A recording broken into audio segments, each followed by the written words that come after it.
हिंदवी स्वराज्याचे सरसंस्थापक छत्रपती शिवरायांना मानाचा मुजरा करतो।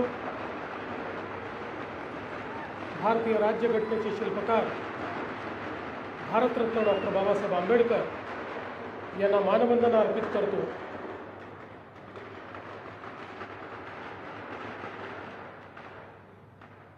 बसवराजजींनी माझ्या स्वागताकरता फटाके वाजवलेत, माझ्या मागे फटाके लावलेले नाही आहेत। मंचावर उपस्थित मंत्रिमंडळातील आमचे सहकारी श्री अतुल सावेजी, राज्यसभेचे सदस्य खासदार डॉक्टर भागवत कराडजी, श्रेयस प्रतिष्ठानचे अध्यक्ष आणि ज्यांच्या जीवनातील अनेक सिक्रेट हे आत्ताच आपल्याला समजलेले आहेत असे बसवराजजी मंगरुळे, सचिव त्यांना अत्यंत जोरदार साथ देणाऱ्या संगीताताई Mangrule, colonel John Daniel, doctor Swati Taggi, doctor Paresh Deshmukh, Shri Kishor Shitole, Shirish Boralkar, त्याचप्रमाणे दिनकर डरवळे, श्रीराम भोगले, छत्रपती संभाजीनगर महानगरपालिकेचे आयुक्त श्री जी श्रीकांत, श्री मानसिंग पवार, श्री अद्वैत मंगरुळे, ऐश्वर्या मंगरुळे, मंचावरील सर्व मान्यवर, या ठिकाणी छत्रपती संभाजीनगर शहरातील उपस्थित असलेले अनेक मान्यवर, अतिथीगण आणि प्रिय विद्यार्थी भगिनी आणि बंधूंनो, आज मला अतिशय आनंद आहे की श्रेयस आयुर्वेदिक कॉलेज अँड हॉस्पिटल आणि रिसर्च सेंटरच्या नवीन वास्तूच्या उद्घाटनाच्या निमित्ताने या ठिकाणी येण्याची संधी मिळाली। बसवराजजी मगाशी असं म्हणाले की बऱ्याच वर्षापासनं मी यावं अशी त्यांची इच्छा होती आणि मला देखील इथे आल्यानंतर लक्षात आलं की आपल्याला यायला थोडा उशीरच झाला, पण मी असं म्हणेन देर आहे दुरुस्त आहे अशा पद्धतीनं निश्चितपणे एका चांगल्या संस्थेमध्ये येण्याची संधी मला या ठिकाणी प्राप्त झाली।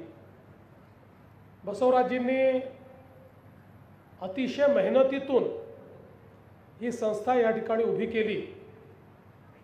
स्वतः ते एक इंजिनियर आहेत, एक यशस्वी उद्योजक आहेत आणि सोबतच शिक्षण क्षेत्रामध्ये काहीतरी करायचं इच्छा निर्माण झाल्यानंतर त्यांनी एक स्वप्न बघितलं आणि त्या स्वप्नाच्या पाठीमागे लागून अत्यंत संघर्षातून ही संपूर्ण संस्था उभी केली। आज इंजिनिअरिंग, पॉलिटेक्निक, MBA, आयुर्वेदिक कॉलेज अशा विविध संस्था या संस्थेच्या माध्यमातून चालवल्या जात आहेत आणि हळूहळू या संस्थेचं नाव देखील छत्रपती संभाजीनगरमध्ये, मराठवाड्यामध्ये एक उत्तम संस्था म्हणून घेतलं जात आहे आणि याचं जे काही सगळं श्रेय आहे ते निश्चितपणे बसवराजजींच्या त्या स्वप्नांना आहे, त्या स्वप्नाच्या पाठीशी त्यांनी केलेल्या मेहनतीला आहे आणि म्हणून मी त्यांचं आणि बहिणींचं आणि या संपूर्ण श्रेयसच्या टीमचं अतिशय मनापासून अभिनंदन करतो। आज आपण आयुर्वेदिक कॉलेजचं या ठिकाणी उद्घाटन केलं आहे आणि आपल्याला माहिती आहे की आयुर्वेद ही जगातली एक अत्यंत प्राचीन अशा प्रकारची चिकित्सा पद्धती आहे। खरं म्हणजे आपले जे वेद आहेत त्या वेदांमध्ये, अथर्ववेदामध्ये आपल्याला आयुर्वेदाचा उल्लेख सापडतो आणि आयुर्वेदाचा संपूर्ण जर कालावधी आपण बघितला तर भारतीय जीवन पद्धतीमध्ये निसर्गाशी साधर्म्य ठेवून जी जीवन पद्धती तयार झाली त्या जीवन पद्धतीचा एक भाग म्हणून आयुर्वेदासारखी ही चिकित्सा पद्धती तयार झालेली आपल्याला पाहायला मिळते। आणि म्हणूनच आज जगामध्ये, आपल्या देशामध्ये अनेक चिकित्सा पद्धती आहेत। सगळ्याच चिकित्सा पद्धती चांगल्या आहेत, कुठली चिकित्सा पद्धती वाईट नाही, पण या सगळ्या चिकित्सा पद्धतीमध्ये अगदी रूट कॉजपर्यंत जाऊन त्या ठिकाणी नैसर्गिकरित्या एखादा रोग बरं करण्याची जी कला आणि क्षमता ही आयुर्वेदामध्ये आपल्याला पाहायला मिळते, ती क्वचितच इतर ठिकाणी आपल्याला पाहायला मिळते. इतर सगळ्या ज्या चिकित्सा पद्धती आहेत या सिम्प्टोमॅटिक हिलिंगच्या पद्धती आहेत, पण होलिस्टिक हिलिंग हा जो विचार आहे की संपूर्ण शरीर जे आहे ते शरीर निरोगी झालं पाहिजे, अशा पद्धतीचा विचार हा आयुर्वेदामध्ये केलेला दिसतो.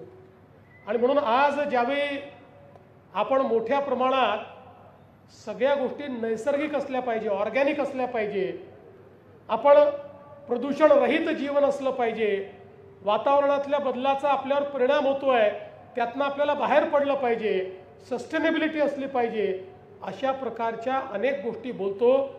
या सगळ्या गोष्टींचा विचार करणारी संहिता कुठली असेल तर तो आयुर्वेद आहे.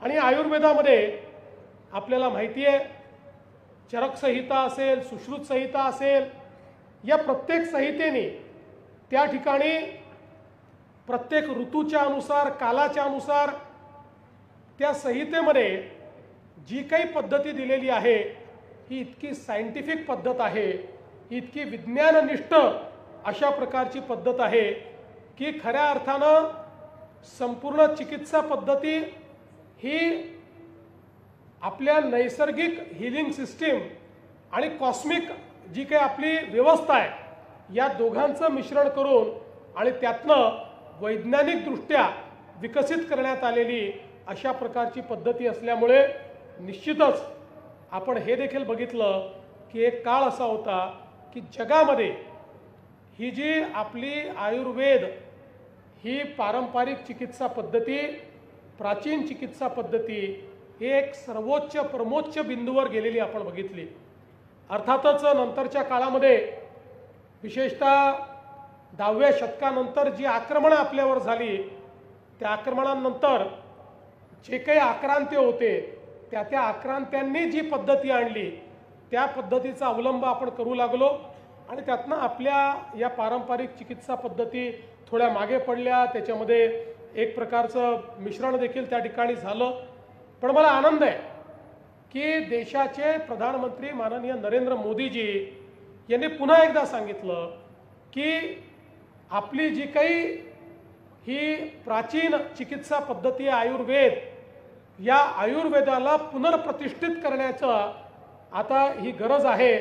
आणि आज आपण पाहतोय की आयुष मंत्रालयाच्या माध्यमातून आपल्या आयुर्वेदामध्ये मोठ्या प्रमाणात शिक्षणामध्ये आपले कॉलेजेस सुरू झाले, संशोधन सुरू झालं आणि देशभरामध्ये 2.5 लाख त्या ठिकाणी आयुषच्या माध्यमातून जी आरोग्य मंदिरं तयार झाली ती करत असताना एक होलिस्टिक अशा प्रकारचा विचार करत ॲलोपॅथी सोबत आयुर्वेदाचाही विचार हा आपल्या सगळ्या चिकित्सा पद्धतीमध्ये करण्याची प्रक्रिया ही माननीय मोदी साहेबांनी सुरू केली. आणि आज तर आपण असं बघतो आहे की इतक्या मोठ्या प्रमाणात आयुर्वेदाचा एक प्रकारे वापर हा वाढू लागलेला आहे आणि आता जगातले लोक आयुर्वेदाकडे मोठ्या प्रमाणात आकृष्ट होत आहेत. आज आयुर्वेदाचं एक टुरिझम सुरू झालेलं आहे. म्हणजे आपण पाहतो की अनेक राज्यांमध्ये, अनेक भागांमध्ये जगभरातले पर्यटक आयुर्वेदिक चिकित्सा घेण्याकरता त्या ठिकाणी पर्यटक म्हणून येतात. आणि मगाशी जे सांगितलं की प्रिव्हेंटिव्ह अशा प्रकारचं मेडिसिन आणि क्युरेटिव्ह मेडिसिन या दोन्हीमध्ये आयुर्वेदाच्या माध्यमातून अतिशय चांगल्या पद्धतीनं आपल्याकडे त्या संदर्भातली चिकित्सा ही चाललेली आहे. आज जगाला योग आणि आयुर्वेद या दोन्ही गोष्टीचं महत्त्व हे मोठ्या प्रमाणात पटलेलं आहे. पण हे सगळं जरी होत असलं तरी देखील आपल्याला आयुर्वेदामध्ये अजून मोठ्या प्रमाणात संशोधन करण्याची आवश्यकता आहे. आज आपण पाहू शकतो की सुश्रुतांनी जवळपास 1400 वर्षापूर्वी त्या ठिकाणी प्लॅस्टिक सर्जरी काय असते हे जगाला सांगितलं, शल्यचिकित्सा काय असते हे जगाला सांगितलं, आणि सुश्रुतांची जी संहिता आहे त्या संहितेमध्ये शल्यचिकित्सा करण्याकरता, प्लॅस्टिक सर्जरी करण्याकरता कुठले कुठले त्या ठिकाणी प्रोसिजर्स आहेत, काय इक्विपमेंट त्याच्याकरता लागतात, कुठले टूल्स लागतात, ते कसे तयार करतात, ही प्रक्रिया कशी करतात. म्हणजे आज तर आपण पाहतो की सिनेमामध्ये जे काम करणारे हिरोईन्स आहेत किंवा ज्या नट्या आहेत, या आपल्या नाकाची सर्जरी करून आपलं नाक ठीक करतात, अनेक वेळा थोडं डोळ्यामध्ये स्क्विंट असतं ते ठीक करतात. या सगळ्या सर्जरीज आजपासून हजारो वर्षापूर्वी सुश्रुत करायचे, त्या जगाला त्यांनी शिकवल्या, आणि जगभरातले लोक भारतामध्ये या सर्जरीज करण्याकरता यायचे, आणि त्या ठिकाणी प्लॅस्टिक सर्जरी सारखी सर्जरी किंवा वेगवेगळ्या रायनोप्लॅस्टी सारखी एक नाकाची सर्जरी, या सगळ्या सर्जरी त्या काळामध्ये या आयुर्वेदाच्या माध्यमातून आणि सुश्रुत संहितेच्या माध्यमातून पारंपरिक पद्धतीने आपण केली. आणि आजही जगातल्या अनेक देशांमधल्या मेडिकल कॉलेजेसमध्ये गेल्यानंतर सुश्रुताचं त्या ठिकाणी आपल्याला फोटो किंवा त्यांचा पुतळा दिसतो, आणि फादर ऑफ सर्जरी अशा प्रकारे त्याच्या खाली लिहिलेलं असतं. कदाचित आपला इतिहास आपण विसरलो, पण जगाला आपला इतिहास माहिती आहे की आपण या सगळ्या चिकित्सा पद्धतींमध्ये किती पुढे गेलो. आणि म्हणूनच आज आपण पाहतोय की आयुर्वेदाच्या माध्यमातून केंद्र सरकारने 23 सप्टेंबरला आयुर्वेद दिवस जाहीर केला आहे. आणि हा दिवस का निवडला, तर आपल्याला माहिती आहे की त्यावेळी सूर्य हा विषुववृत्ताच्या जवळ असतो, आणि दिवस आणि रात्र ही सारखी असते. आणि असं आपण समजतो आयुर्वेदामध्ये की या दिवशी आपलं जे मन आहे, आपलं जे शरीर आहे आणि पर्यावरण आहे, यांच्यामध्ये एक समतोल हा आपण निर्माण करत असतो. आणि म्हणूनच असा हा दिवस अतिशय वैज्ञानिकदृष्ट्या आयुर्वेद दिवस म्हणून किंवा आयुर्वेद चा प्रचार करण्याकरता एक महत्त्वाचा दिवस म्हणून केंद्र सरकारने त्या ठिकाणी जाहीर केला. आणि आपल्याला मला सांगितलं पाहिजे की या ठिकाणी बसवराजजी तुम्हाला हे आयुर्वेदिक कॉलेज का उघडता आलं, तर मोदीजींनी मोठ्या प्रमाणामध्ये आयुर्वेदिक कॉलेजेस उघडण्याकरता, म्हणजे मेडिकल कॉलेजची संख्या तर मोदीजींनी आपले त्या ठिकाणी जवळपास 3 पटींनी वाढवली, पण आयुर्वेदिक कॉलेजेसची संख्या ही जवळपास 3 पटींनी या ठिकाणी वाढवण्याचं काम हे मोदीजींनी केलं. आणि ही चिकित्सा पद्धती ही सर्वदूर पोचली पाहिजे, या संदर्भातलं काम आज या ठिकाणी झालं आहे. आज आपण पाहतोय की रामदेव बाबांसारखे काही लोक ज्यांनी या क्षेत्राला एक नवीन ग्लॅमर देखील मिळवून दिलेला आहे. आज त्यांनी तयार केलेल्या किंवा इतरही आयुर्वेदामध्ये काम करणारे जे इतर फार्मासिस्ट आहेत किंवा वेगवेगळ्या प्रकारचे लोक आहेत, यांनी ज्यावेळी कोविडचा काळ होता त्या कोविडच्या काळामध्ये सगळ्यांना इम्युनिटी बूस्टर्स पाहिजे होते, प्रत्येकाला कोविडपासून वाचण्याकरता इम्युनिटीची आवश्यकता होती, आणि त्याकरता आयुर्वेदाच्या माध्यमातून मोठ्या प्रमाणात जे इम्युनिटी बूस्टर्स आले, त्यातनं आपल्या हे लक्षात आलं की आपण कोविडचा बऱ्यापैकी त्या ठिकाणी सामना करू शकलो, आणि त्यातनं अनेक लोकांना खूप मोठ्या प्रमाणात रिलीफ मिळाला. आणि म्हणून मला असं वाटतं की आज एक प्रकारे जर आपण बघितलं तर गेल्या 10 वर्षामध्ये, म्हणजे आता आपण मार्केटच्या भाषेत जर बोलायचं झालो तर आयुर्वेदिक मेडिसिनचं मार्केट 1,80,000 कोटी रुपयाचं झालेलं आहे. 1,80,000 कोटी रुपयाचं, आणि निरंतर वाढत आहे. त्यामुळे येत्या काळामध्ये पुन्हा एकदा आयुर्वेदाच्या सुवर्ण युगाकडे आपण जाणार आहोत. पण त्याकरता आवश्यकता आहे अधिक चांगले वैद्य तयार करण्याची, डॉक्टर्स तयार करण्याची. आपल्याला माहिती आहे जुन्या काळातले आपले आणि आजही अनेक वैद्य आपले असे आहेत, त्यांना स्टेटोस्कोपची आवश्यकता नाही आहे, त्यांना कुठल्याही रिपोर्टची आवश्यकता नाही, मशीनची आवश्यकता नाही आहे. मी अनेक लोकांना भेटलो आहे, नाडी परीक्षण करतात आणि नाडीतनं तुमचे रोग सांगतात. तुम्हाला डायबिटीस आहे, तुम्हाला शुगर आहे, तुम्हाला हायपरटेन्शन आहे. हे जे लाईफस्टाईल डिसीजेस आहेत हे तर नाडी बघून किंवा त्या नाडीच्या माध्यमातनं जे हार्टच्या संदर्भातले सिम्पटम्स आहेत ते सांगणारे अनेक वैद्य हे आजही आपल्याला पाहायला मिळतात. कारण ही जी सगळी चिकित्सा पद्धती तयार झालेली आहे, यांनी जी आपली एनाटॉमी आहे, आपलं जे शरीर विज्ञान आहे, हे शरीर विज्ञान पूर्णपणे समजून घेऊन आणि त्या माध्यमातून हे तयार करण्याचं काम या ठिकाणी झालेलं आहे। आणि म्हणून मला विश्वास आहे की अतिशय चांगलं अशा प्रकारचं हे आयुर्वेदिक कॉलेज या ठिकाणी तयार केलं आहे। त्याच्या शल्यचिकित्सागृहात ऑपरेशन थिएटरमध्ये मी जाऊन बघितलं, अतिशय स्टेट ऑफ आर्ट अशा प्रकारचं थिएटर तयार करण्यात आलेलं आहे। आणि आपल्याला माहिती आहे की ज्या काही प्रिव्हेंटिव्ह अशा प्रकारच्या गोष्टी आयुर्वेदामध्ये सांगितलेल्या आहेत पंचकर्माच्या माध्यमातून, त्याच्या माध्यमातून तर आपलं जे शरीर आहे या शरीराला आपल्याला शुद्ध करता येतं, या शरीराला आपल्याला एक नवीन उभारी देता येते। आणि म्हणून या सगळ्या गोष्टी आज या ठिकाणी शिकवण्याचं काम आणि त्यासोबत वेगवेगळ्या प्रकारे लोकांपर्यंत पोहोचवण्याचं काम देखील होत आहे। बसवराजजींनी सांगितलं खरं आहे की शेवटी मेडिकल कॉलेज चालवायचं पेशंट्स देखील पाहिजे, त्याशिवाय मुलं शिकतील कशी। आणि म्हणून या संदर्भात आपण जी काही या ठिकाणी मागणी केलेली आहे की आमच्या आयुर्वेदिक प्रोसिजर्स, मला असं वाटतं काही प्रोसिजर्स तर आपण घेतलेल्या आहेतच, पण याला अधिक जास्त याची व्याप्ती वाढवून आपल्या संपूर्ण महात्मा फुले जनआरोग्य योजना असेल किंवा केंद्र सरकारच्या योजना असेल, याचा आयुर्वेदाशी नीट मेळ आपल्याला कसा घालता येईल हा प्रयत्न आपण येत्या काळामध्ये करू, जेणेकरून सामान्यातल्या सामान्य माणसालाही ही चिकित्सा पद्धती चांगल्या पद्धतीनं त्या ठिकाणी उपयुक्तदृष्ट्या मिळेल अशा प्रकारचा आपण प्रयत्न करू। आज या निमित्ताने निश्चितपणे मला या गोष्टीचा आनंद आहे की एक चांगली शिक्षण संस्था तुम्ही तयार केली आहे। आणि मी आमच्या सगळ्या विद्यार्थ्यांना देखील सांगू इच्छितो की आज आपला जो देश आहे हा एका अशा व्यवस्थेतनं चालला आहे की आपल्या देशाचं जे काही भाग्य आहे, जे काही भवितव्य आहे ते याच 10 वर्षांमध्ये ठरणार आहे।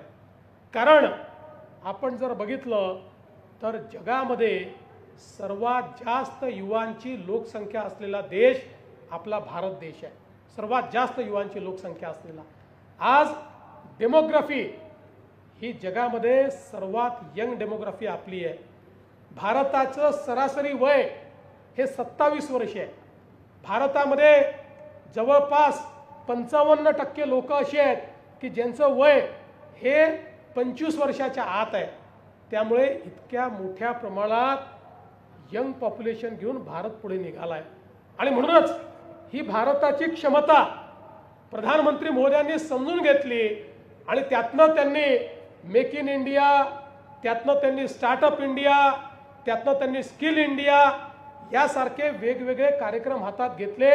कारण या युवा शक्तीला प्रशिक्षित करून त्यांच्या हाताला काम देणं हे अत्यंत महत्त्वाचं आहे। डेमोग्राफिक डिव्हिडंड हा डेमोग्राफिक डिझास्टरमध्ये परिवर्तित व्हायचा नसेल तर एक स्किल्ड अशा प्रकारचा भारत उभा करणं हे अत्यंत महत्त्वाचं आहे।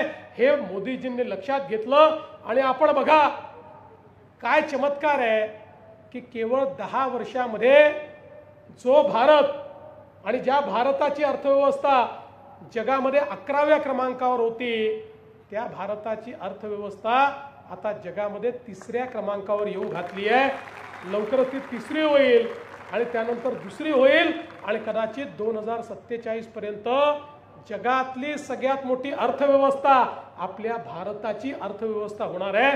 कारण हा डेमोग्राफिक डिव्हिडंड जो आहे हा समजून घेऊन या संपूर्ण युवा शक्तीला त्या ठिकाणी प्रशिक्षित करण्याचं काम, त्यांना शिक्षित करण्याचं काम आणि त्यांच्याकरता मोठ्या प्रमाणात संधी निर्माण करण्याचं काम हे मोदीजींच्या माध्यमातून आज होताना दिसतंय।